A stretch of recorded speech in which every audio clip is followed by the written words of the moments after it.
एक ऐसा देश जिसको नाचती हसीनाओं का देश कहा जाता है। इस देश का नाम दिमाग में आते ही यहाँ की रंगीन परियों की याद आने लगती है। जहाँ की हसीन रातें पूरी दुनिया में सबसे ज्यादा फेमस है। यहाँ की रंगीन परियां लोगों के मन को बहलाने का काम करती है।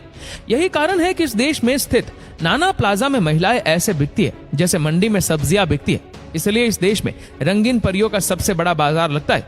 ये रंगीन परियां आपके सारे शौक पूरे कर देगी। इसी देश में रबर का सबसे ज्यादा उत्पादन किया जाता है। एक ऐसा देश जहाँ पर सबसे ज्यादा मगरमच्छों की खेती की जाती है। इस देश में एक ऐसा ट्राइब भी रहता है जहाँ पर एक लड़के को 4 लड़कियों के साथ विवाह करना होता है। इस देश में एक ऐसा टेम्पल भी है जिसको बियर की बोतलों से बनाया गया है। इसी देश को कंट्री ऑफ टेम्पल के नाम से भी जाना जाता है। एक ऐसा देश जहाँ पर भगवान श्री राम और विष्णु जी की पूजा की जाती है। आज हम बात करेंगे रंगीन परियों के देश थाईलैंड की। क्या आपको पता है कि थाईलैंड के सी साकेट में एक ऐसा मंदिर मौजूद है जिसे पूरी तरह से बियर की बोतलों से बनाया गया है। इस मंदिर को बनाने में करीब 1.5 मिलियन बियर बोतल का इस्तेमाल किया गया है। मंदिर को अगर आप दूर से देखेंगे तो वो सामान्य नजर आएगा, लेकिन जैसे ही आप इसके नजदीक जाएंगे तो आप देखेंगे इस मंदिर में हर जगह पर बियर की बोतलें लगी हुई है। इसके चारों तरफ इंटीरियर भी बियर की बोतलों से सजाया हुआ है।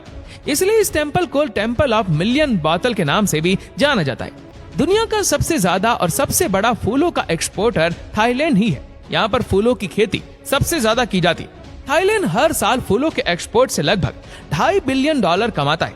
इस देश में लगभग 100 थाई फूलों के एक्सपोर्टर है। आज के समय में थाईलैंड साउथ ईस्ट एशिया में ऑटो असेंबलिंग इंडस्ट्री का एक प्रमुख केंद्र है।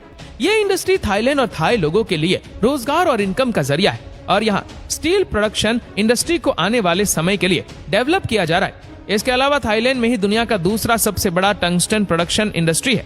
आप जानकर हैरान रह जाएंगे कि रेडबुल का आविष्कार इसी देश में हुआ था। इस देश में उपयोग होने वाली करेंसी को थाई बात कहा जाता है और वहाँ का एक बात हमारे यहाँ के 2.3 रुपए के बराबर होता है।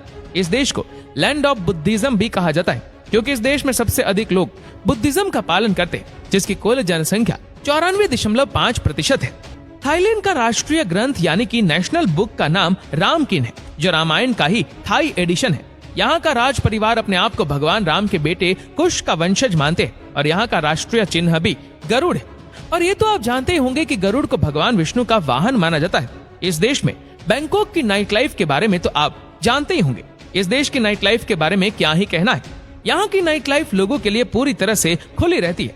आपके सारे शौक यहाँ पर पूरे हो सकते हैं। लॉपपुरी थाईलैंड के ऐतिहासिक शहरों में से एक माना जाता है, जहाँ पर सबसे ज्यादा मंकी पाए जाते हैं।